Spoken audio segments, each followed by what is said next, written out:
السلام علیکم۔ یزیدیت اور حسینیت دو نظام نہیں ہیں، یہ ہمارے شیعہ بھائیوں نے یہ ایک اصطلاح پیدا کر دی ہے کہ یہ یزیدیت ایک دنیا میں الگ نظام ہے اور حسینیت ایک الگ نظام ہے۔ یہ ولا لکم دینکم ولی دین، یہ جھوٹے ہیں، یہ الگ قسم کی اصطلاحیں بناتے ہیں۔ حسین نے تو نظام قائم ہی نہیں کیا، اس کو قائم کرنے کے لیے تو وہ یعنی کہ سٹرگل کے لیے نکلے۔ نظام تو تقسیم تھا اور امت تقسیم تھی اور صحیح ہاتھوں میں حکومت یہی نہیں تھی، تو اس لیے حسین نے یعنی کہ ایک کوشش کی نظام کو لانے کی۔ حسین کا نظام کدھر سے آ گیا یا حسینیت کدھر سے آ گئی؟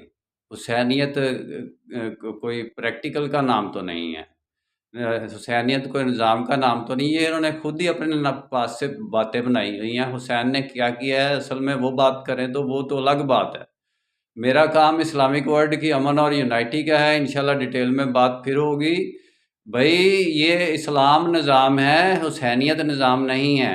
یہ حسینیت کا نظام اسلام کے نظام کو بدل کے حسینیت کا نام رکھنا یہ شیعہ لوگوں کا کام ہے۔